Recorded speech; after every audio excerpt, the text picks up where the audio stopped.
Politics is such a very sensitive business that cannot be allowed in the hands of politicians alone. Because, of course, they are going to maneuver it and turn it into something that you risk not to recognize again.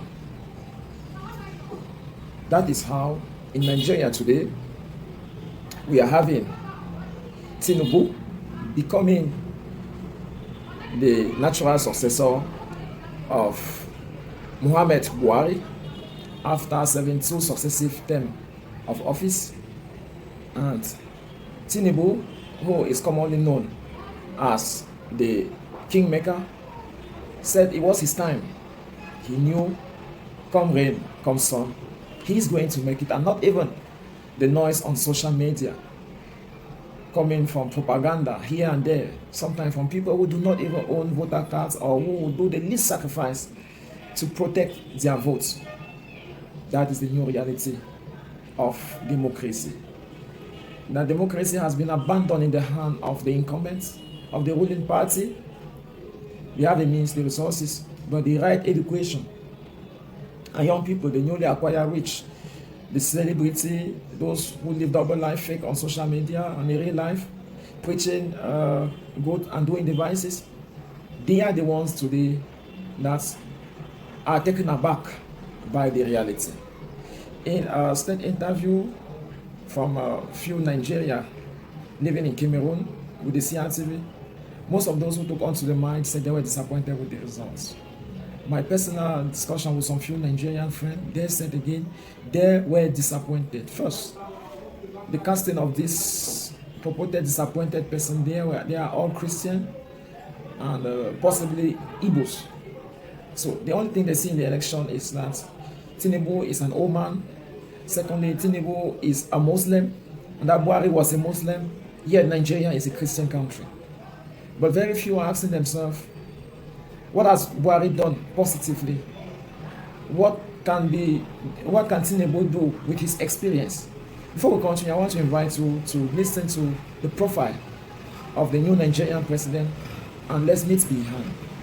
Tinubu is a former governor of Lagos, a politician and an accountant.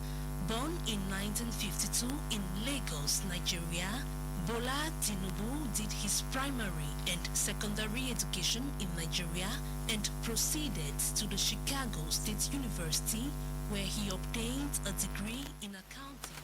He returned to Nigeria in the 1980s, where he was employed by Mobile Nigeria as an accountant. Bola Tinubu was a political activist before becoming a senator and later governor of Lagos State for 8 years. Described by his allies as an astute political strategist, he co-founded and financed the Alliance for Democracy, which later became the Action Congress of Nigeria and then helped form the All Progressives Congress APC party. Bola Tinubu is revered by some as a political wizard and the man who turned around the fortunes of Lagos. His supporters are hoping he can repeat that performance on a national level. He is a Muslim and married to the current senator of the Lagos Central Senatorial District, Oluremi Tinubu. Right. He's been governor of the Lagos State at least for more than a decade. And you saw what he made of Lagos. He has been able to build a political party that have produced presidents. And you know, with the number of political parties that have existed, that very few come to power. Far from considering this victory as a purported destination, we must say that their life course that they have chosen plays to their favor, because they remain focused on their objective, and every action they do, being in the social, cultural, religious, whatever domain they act, it only contributes to act on their political ambition. And that is why they are successful today. Peter Obi and his avalanche of supporters, who have a perfect use of the social media, came third after Atiku, who has been trying for a number of terms now. I won't say that is a very bad result. Only if there was a possibility to share power, to make sure that at least all those who have a considerable number of votes of Nigeria who at least benefit some few ministries or some services that will at least permit them to showcase their manifesto while waiting for their term of power. But unfortunately, democracy in Africa has not always taken that perspective. It has always been the one person who wins, takes all over everything, and the running up candidates or the opposition keep fighting again for a new process. Let's take on to the relationship between Cameroon and Nigeria and try to zoom what has been and what can we expect with the coming of Bola Tinubu at the helm of power in Nigeria. A long frontier of over 1,900 kilometers from the tri-point with Chad in the north to the Atlantic Ocean in the south, relations could be described as a tale of two countries bent to live together forever.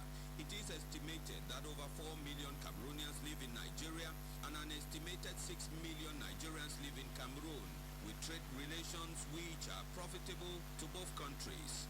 Nigeria being Africa's most populated country with a population estimated at over 215 million inhabitants, it is a big market with customs posts in localities like Amchide in the far north and Ekok in the southwest being key localities of revenue collection. Nigeria and Cameroon is also a story of two countries with a common enemy, Boko Haram, an insurgency which caused enormous human and infrastructural casualties, provoking hardship and economic stagnation in many localities of the two countries. Both countries have in the past recommitted themselves to ensuring that their soil is not used as a sanctuary for violent extremism. It is hoped that the new administration in Nigeria keeps to the recommitment, as well as the historic ICJ verdict on the Bakassi.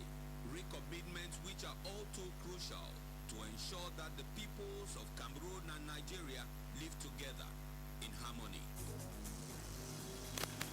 Right. If there's one thing that we can be sure of is the security relationship between Cameroon and Nigeria. Both are from the Lake Chad Basin and have a common denominator that they are fighting, the Boko Haram.